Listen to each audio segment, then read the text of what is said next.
Good afternoon या good morning और good evening depending on आप इस वीडियो को कब देख रहे हैं। My name is Ashish Raghuvanshi and I will be your faculty for general knowledge and current affairs for CLAT examination 2024 at Success Edge, Lucknow.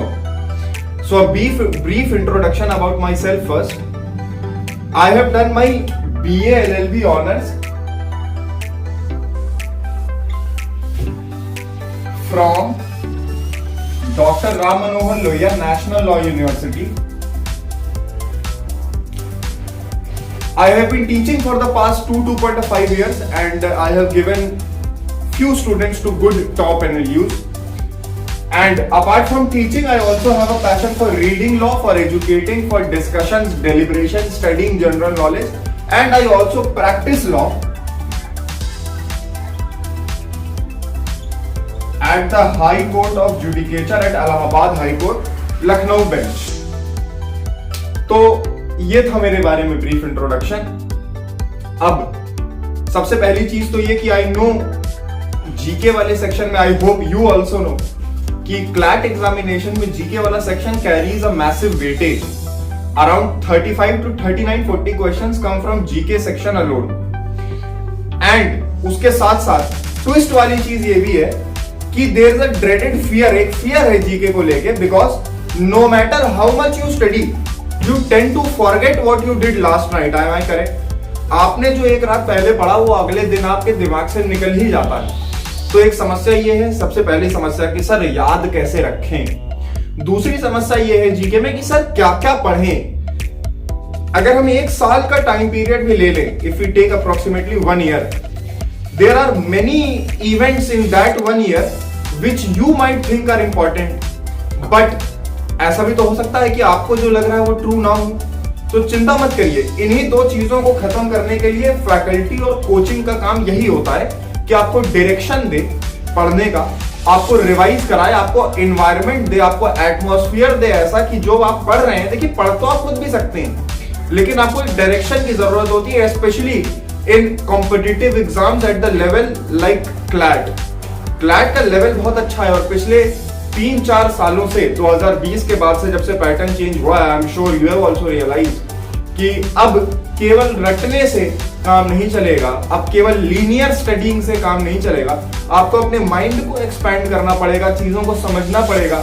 और सबसे इंपॉर्टेंट चीज, अगर हम क्लैट के पेपर को एनालाइज करते हैं कि क्लैट का पेपर बेसिकली आपसे डिमांड क्या कर रहा है, तो अगर मैं बॉयल डाउन करूं, देखिए डिमांड तो कई चीजें कर रहा है, हार्ड वर्क कर रहा है, स्मार्ट वर्क कर रहा है, बहुत सारी चीजें कर रहा है, पर एक एबिलिटी आपकी जो क्लैट वाले चेक करना चाह रहे हैं। और अगर मैं केवल एक ही बोलूं, एबिलिटी तो कई है, पर एक कोर एबिलिटी जो बहुत इंपॉर्टेंट है इस एग्जाम के लिए, तो वो क्या है बोलिए? रीडिंग एबिलिटी या रीडिंग स्किल्स कह लीजिए। सर रीडिंग में क्या स्किल लगती है? रीडिंग का मतलब तो केवल पढ़ना है, पढ़ते तो सभी लोग हैं। देखिए रीडिंग स्किल का मतलब यह है कि आप पहला कितनी जल्दी किसी चीज को पढ़ते हैं, दूसरा आप कितना उसमें से इन्फर कर पाते हैं, दैट इज टू से आप कितना उसमें से समझ पाते हैं। अगर मैं सेम हिंदू न्यूज़पेपर के एडिटोरियल, एग्जांपल के तौर पे समझिए, अगर मैं सेम हिंदू न्यूज़पेपर के एडिटोरियल एक अच्छे पढ़े लिखे स्मार्ट एडवोकेट या जज टाइप के आदमी को पढ़ाऊं वर्सेस मैं एक नॉर्मल उतना पढ़ाई लिखाई से ना एसोसिएटेड आदमी को पढ़ाऊं, तो क्या वो दोनों चीजों को मान लीजिए पढ़ लेंगे? वो क्या वो दोनों चीजों को इक्वली समझ पाएंगे? क्या वो इक्वली इन्फर कर पाएंगे? आपने क्या पढ़ा? पहली बात तो कितनी जल्दी पढ़ा, दूसरा आपने जो पढ़ा क्या आपको वो एक बार में समझ में आया, और अगर नहीं आया तो आपको कितनी बार लगते हैं उसको पढ़ के समझने में। ठीक है, अच्छा ये स्किल मैंने क्यों कहा है कि ये स्किल बहुत ज्यादा इंपॉर्टेंट है? उसका रीजन है 3 सेक्शन मानिए बहुत important. CR critical reasoning, RC यानी कि इंग्लिश मान लेते हैं, इंग्लिश वाला जो सेक्शन होता है, इंग्लिश एप्टीट्यूड वाला, इसके अलावा लीगल। क्या मैं ये मान के चलूं कि इन तीनों ही सब्जेक्ट्स में, इन तीनों ही सेक्शंस में पेपर के अगर कोई एक चीज कॉमन हो तो वो है बड़े बड़े पैराग्राफ, कॉम्प्लेक्स पैराग्राफ।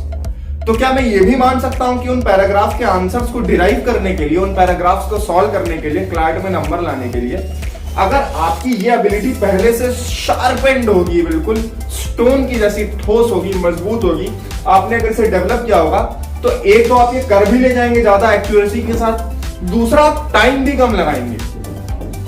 अच्छा सर, जीके के बारे में कुछ बताइए, आप तो जीके की फैकल्टी हैं। बिल्कुल बताता हूं। देखिए, रीडिंग एबिलिटी कैसे ट्रांसफर करती है आपकी जीके की एबिलिटी को बढ़ाने में, इस चीज को समझिए।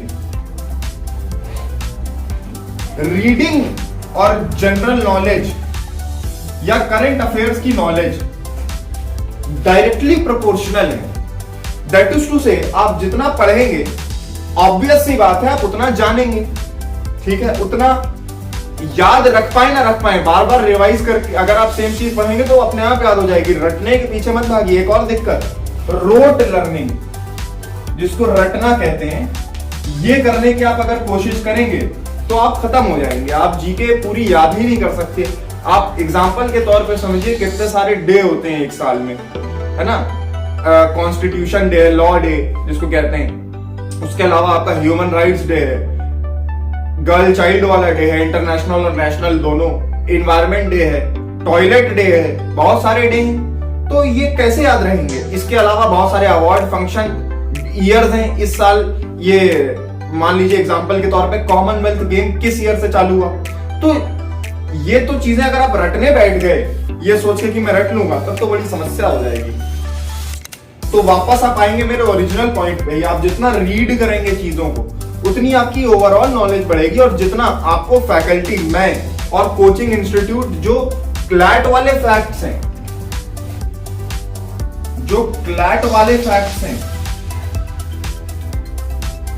वो आपको प्रोवाइड किए जाएंगे। बस आपको उतना पार्ट याद रखना है, बाकी आपको रीडिंग अपनी शार्पेन करनी रहनी है। सर, रीडिंग कैसे शार्पेन होती है? जाहिर सी बात है, प्रैक्टिस से होती है। मैथ्स कैसे शार्पेन होती है? प्रैक्टिस से होती है। जितने क्वेश्चन लगाएंगे उतनी सही होगी। उसी तरह रीडिंग भी वैसी ही होती है। अच्छा, रीडिंग को कैसे शार्पेन करें? सबसे पहली चीज, सबसे नॉन नेगोशिएबल चीज जो आपको करनी ही पड़ेगी, वो है न्यूज़पेपर का रोज पढ़ना। आंखें खुलते ही सामने न्यूज़पेपर हो। न्यूज़पेपर कौन सा हो? दो ऑप्शन है, या तो इंडियन एक्सप्रेस ले लीजिए, मैं इंडियन एक्सप्रेस प्रेफर करता हूं, या तो हिंदू ले लीजिए, हिंदू भी बहुत बेहतरीन है। इन दोनों में से कोई एक, दोनों नहीं, कोई एक अखबार उठाइए।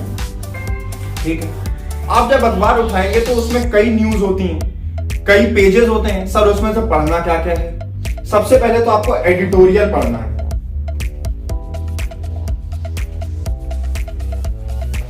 ठीक है, अब समझिए इस बात को, एडिटोरियल क्यों पढ़ना है। सबसे पहली चीज, क्या आपको एडिटोरियल देख के नहीं लगते कि क्लैट में इसी टाइप के पैसेजेस आते हैं क्वेश्चन में, चाहे आरसी हो, चाहे सीआर हो, चाहे लीगल, उसी तरीके की कॉम्प्लेक्सिटी के साथ ही तो वो पैराग्राफ भी होते हैं उसी पेपर में। तो अगर आप एडिटोरियल पढ़ के जल्दी पढ़ना और एक बार में समझ जाना सीख गए थ्रू प्रैक्टिस, 3-4 महीने, 5 महीने, 6 महीने के टाइम पीरियड पे, तो आपका यहां से लोड कम हो जाएगा। ठीक है, एक तो रीडिंग स्किल, इसलिए एडिटोरियल। दूसरा क्यों? एडिटोरियल में करंट अफेयर की ही कोई चीज हुई होती है जिसको डिस्कस किया जाता है। जैसे क्लैट वाला फैक्ट ये हो सकता है कि G20 मीटिंग कहां हुई। अब G20 मीटिंग क्यों है, कैसे है, क्या अच्छा है, क्या बुरा है, ये जानने के लिए, किसी एक्सपर्ट के ओपिनियन को समझने के लिए आप एडिटोरियल पढ़िए। आप उस एक्सपर्ट के आइडिया को समझेंगे उसका एडिटोरियल पढ़ के, उससे आपके अंदर एक स्किल डेवलप होगी, उसको कहते हैं इन्फरेंस की पावर। आप वो जो आइडिया आपको पोर्ट्रेट करना चाह रहा है राइटर, जो एक्सपर्ट है अपनी फील्ड का, क्या आप उसकी चीज को पढ़ के एक बार में समझ पा रहे हैं? अगर समझने की स्किल डेवलप हो गई तो आपका मान के चलिए 50 to 70%, बल्कि मैं कहूंगा, काम क्लैट का हो गया। आपको रीडिंग स्किल अगर आपकी बिल्कुल शार्पेंड हो गई। सर, बाकी रिमेनिंग 30% में क्या है? तो इवन तो मैंने कहा था कि रटना नहीं चाहिए, और देखिए मैं ये भी कह रहा हूं रटना नहीं चाहिए, पर कुछ चीजें तो याद करनी ही पड़ेंगी पेपर में निकालने के लिए। उनको याद करने का तरीका रटना नहीं होना चाहिए, उनको याद करने का तरीका रीडिंग होनी चाहिए, लगातार प्रैक्टिस होनी चाहिए। ये मत सोचिएगा कि आप ऐसे टेबल बना के बैठ जाएंगे और आपको याद हो जाएगा। हॉलिस्टिक, ओवरऑल अपने दिमाग को शार्पन करिए। आपसे क्लैट एग्जाम और क्लैट कंसोर्टियम यही चाहता है कि, अच्छा एक बात बताओ, क्लैट वालों ने अपना पैटर्न 2020 के बाद क्यों बदला होगा? अगर आप 2020 के पहले का पेपर देखें और उसके बाद का पेपर देखें तो आपको एक ट्रेंड बहुत क्लियर कट समझ में आएगा। वो ट्रेंड क्या है कि अब वो रीडिंग, वो पैसेज बेस्ड सवाल दे रहे हैं। वो चाहते हैं कि आपके अंदर एक एबिलिटी जो एक एडवोकेट के अंदर होनी चाहिए वो हो, एटलीस्ट हो ना तो उसको फ्यूचर में डेवलप किया जा सके, इतनी हो। वो क्या एबिलिटी है?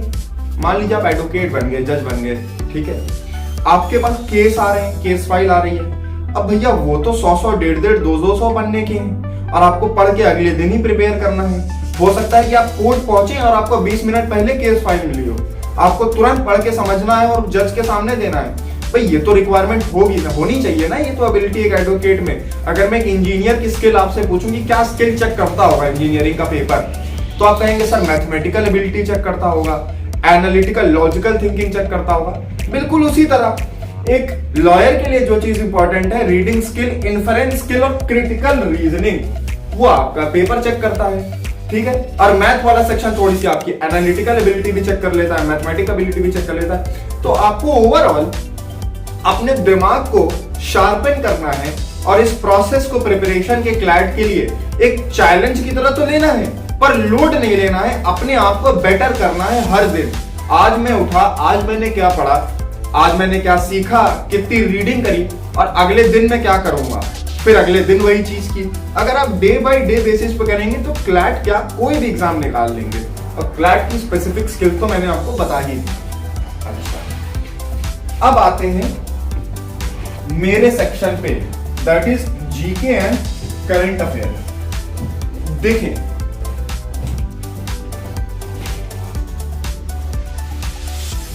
एक बात मैं आपसे क्लियर कट बताना चाहता हूं, जीके आप जितनी भी पढ़ें, जितनी भी पढ़ लें, कुछ ना कुछ छूटेगा, ठीक है। लेट्स बी वेरी ऑनेस्ट, कुछ ना कुछ छूटेगा।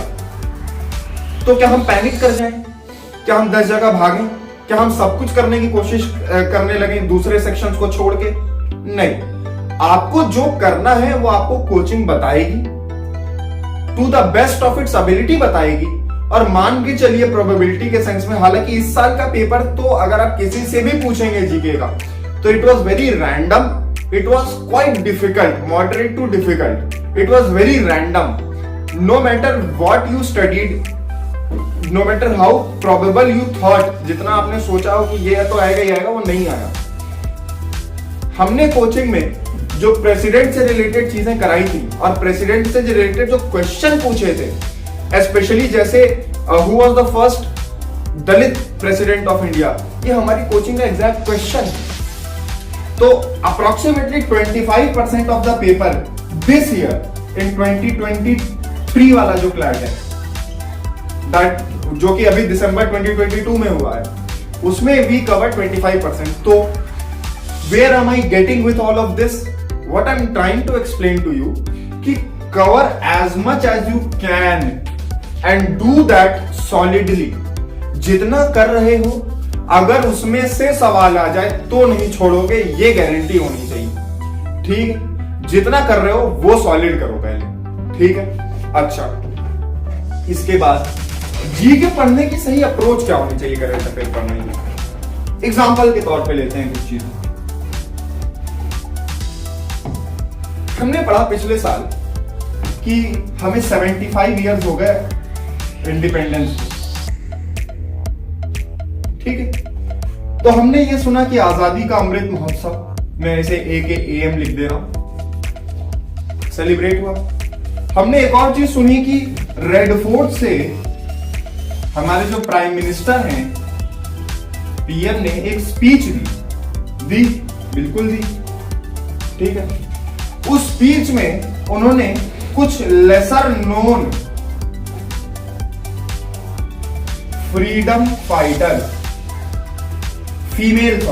कुछ lesser known female freedom fighters का नाम लिया, जैसे रानी गाइडिंग, ठीक है, एटसेट्रा, जैसे दुर्गावती देवी, ठीक है। अब आपने ये पढ़ा कि सबसे पहले कौन सी स्कीम आई? आजादी का अमृत महोत्सव, मतलब सेलिब्रेशन को क्या कहा गया? आजादी का अमृत महोत्सव। इसमें क्या क्या हुआ? तो इसमें नए कॉइन्स आए, इसमें सैटेलाइट आजाद सैट वो छोड़ी गई, इसमें कई अरेंजमेंट्स किए गए। इसके साथ साथ ये तो करंट की चीज है, करंट अफेयर अभी हो रही है। इसके साथ साथ क्योंकि प्राइम मिनिस्टर ने अपनी स्पीच में फीमेल फ्रीडम फाइटर्स के बारे में भी कुछ कहा था, तो आपकी जिम्मेदारी ये बन जाती है कि जिन फ्रीडम फाइटर्स के बारे में कहा था उनके बारे में पढ़िए। इससे आपका स्टैटिक भी हो गया, स्टैटिक जीके। उसके बाद न्यूज़पेपर आर्टिकल्स पढ़िए, एडिटोरियल्स पढ़िए, उसके बारे में एक अच्छा आइडिया डेवलप करिए। क्यों मना रहे हैं, क्या सिग्निफिकेंस है आजादी का अमृत महोत्सव का, कोलोनियलिज्म क्या होता है, स्लेवरी क्या होती है ना, रिलेटेड कॉन्सेप्ट्स को पढ़िए, अपने दिमाग को एक्सपैंड करते चलिए। उसमें से जब आप इतना कुछ पढ़ें, उसमें से क्लैट में किस टाइप के क्वेश्चन उठाए जा सकते हैं वो हम बता देंगे, प्रैक्टिस भी करा देंगे। पर इससे हुआ क्या, इससे हुआ कि आपकी रीडिंग एबिलिटी बढ़ी, आपकी जनरल नॉलेज बढ़ी, और अगर आप क्रिटिकली सोचने वाले आदमी हैं, व्यक्ति हैं, तो आप प्रोज एंड कॉन्स इस टाइप की भी चीजें सोचेंगे जो कि आपको लॉजिकल में भी ट्रस्ट में हेल्प करेगा। सोचिए, नए आइडियाज को अपने दिमाग से पास होने दीजिए। पढ़ने का यही मतलब होता है एसेंशियली। वर्ड्स क्या हैं? वर्ड्स तो केवल टूल्स है ना। टूल्स किस चीज के लिए है? वो आइडियाज को एक्सप्रेस करने के लिए है ना। आपको पढ़ के वो आइडिया समझ में आना ज्यादा जरूरी है। इसी को क्रिटिकल रीजनिंग कहते हैं। ऑथर की क्या अजम्पशन थी, उसने क्या सोचा होगा ये चीज कहने के पहले, उसकी बात को हम कैसे निगेट कर सकते हैं, क्या उसने सही कहा या गलत कहा, ये सब सोचिए, पढ़िए, रीडिंग अपनी डेवलप करिए, स्मार्ट आदमी बनिए, स्मार्ट वकील बनेंगे, क्लैट भी निकलेगा। अच्छा,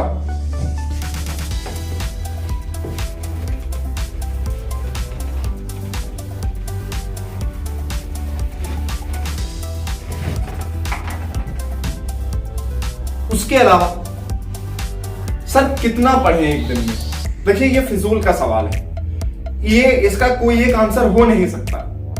कई लोग ऐसे होते हैं जो कि ज्यादा नहीं पढ़ते, मुश्किल से 3-4 घंटे पढ़ते हैं, पर वो जितनी देर पढ़ते हैं उतनी देर केवल पढ़ते हैं तो उनको चीजें याद भी रहती हैं। थोड़ा सा उसमें गॉड गिफ्टेड मेंटल कैपेसिटी वगैरह वगैरह वो सब भी है। कुछ लोगों को हो सकता है ज्यादा पढ़ना पड़े। ये सब चीजें आप डिसाइड करेंगे, ये काम हमारा बताना नहीं। कितना पढ़ें, कैसे पढ़ें, कैसे पढ़े तो हम बता देंगे, कितना पढ़ें ये सवाल, ये सही क्वेश्चन नहीं है। पहले तो सही क्वेश्चन करना सीखिए। अच्छा, प्रैक्टिस।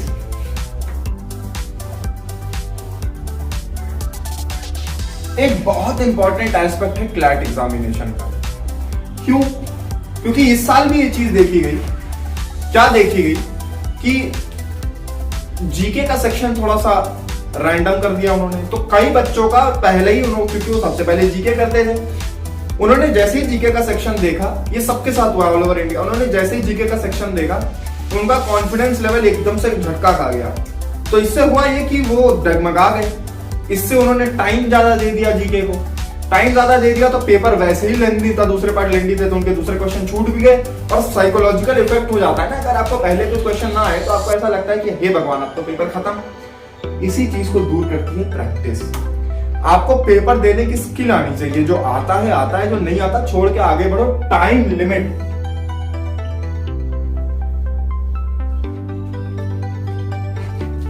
टाइम लिमिट के अंदर कैसे करना है ये सिखाता है आपको प्रैक्टिस, मॉक देना। ठीक है, जितने मॉक देंगे उतनी आपकी प्रैक्टिस होगी, जितनी प्रैक्टिस होगी उतनी टाइम लिमिट के अंदर कर पाना, अपनी स्ट्रैटेजी को इंप्रोवाइज करना उसी दिन, पेपर के दिन। मान लीजिए आप हमेशा पहले जीके करते थे, फिर लॉजिकल करते थे, फिर लीगल करते थे, फिर सीआर करते थे, या जो भी आपको ऑर्डर हो आप ऐसे करते थे। मान लीजिए एक साल पेपर ऐसा आया कि जो पहला जो आप सेक्शन करते थे वो बहुत ही टफ आ गया, पूरे इंडिया में मान लीजिए 10 ही सवाल उसमें बच्चे कर पाए। अब आप तो परेशान, हैरान, वो देख के आपको उसमें टाइम चला गया। क्या इससे अच्छा ये नहीं होता कि आपको क्वेश्चन देखते ही समझ में आ जाना चाहिए कि ये क्वेश्चन वैसे अगर मुझसे नहीं हो रहे हैं तो इसकी बहुत हाई प्रोबेबिलिटी है कि किसी से नहीं होंगे, तो इस पे टाइम अभी नहीं वेस्ट करता हूं, पहले अपने दूसरी जगह मार्क्स को सिक्योर कर लेता हूं, फिर इस पे आऊंगा। अच्छा, ये काम मिली सेकेंड्स का है सोचने का। इतना बैठ के वहां सोचेंगे नहीं कि इसको अभी कर लेता हूं, उसको बाद में कर लेता हूं। ये मिली सेकेंड्स का काम है। ये आपकी बॉडी, आपका ब्रेन प्रैक्टिस के थ्रू खुद समझेगा, खुद सीखेगा धीरे धीरे। इसीलिए प्रैक्टिस करवाना बहुत जरूरी है अपने ब्रेन को। अच्छा,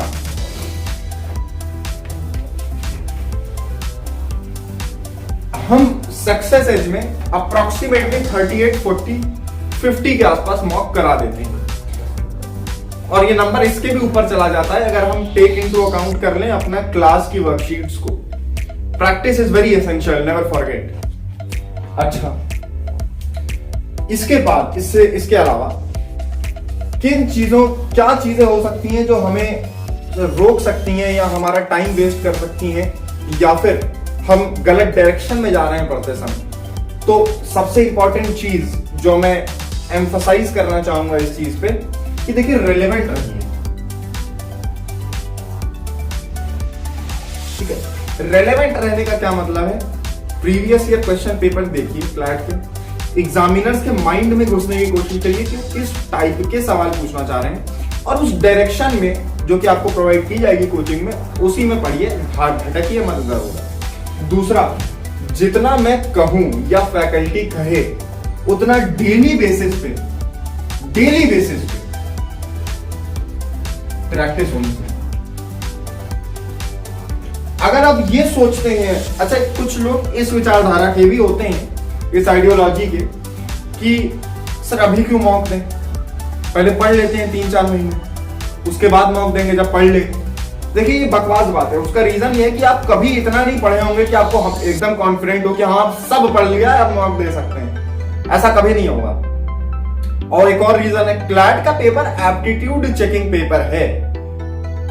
थ्योरेटिकली अगर सोचा जाए तो एक आदमी जिसने कोई पढ़ाई नहीं, जिसने कोई ट्रेनिंग नहीं किया स्पेसिफिकली क्लैट के लिए, वो भी क्लैट का पेपर देकर एवरेज नंबर लाना चाहिए उसे भी। क्यों? लॉजिकल पूछ रहे हैं, इंग्लिश पूछ रहे हैं, आरसी, है ना? और क्या लीगल में क्या चाहिए? लीगल में क्या तुम्हें क्या लीगल नॉलेज चाहिए?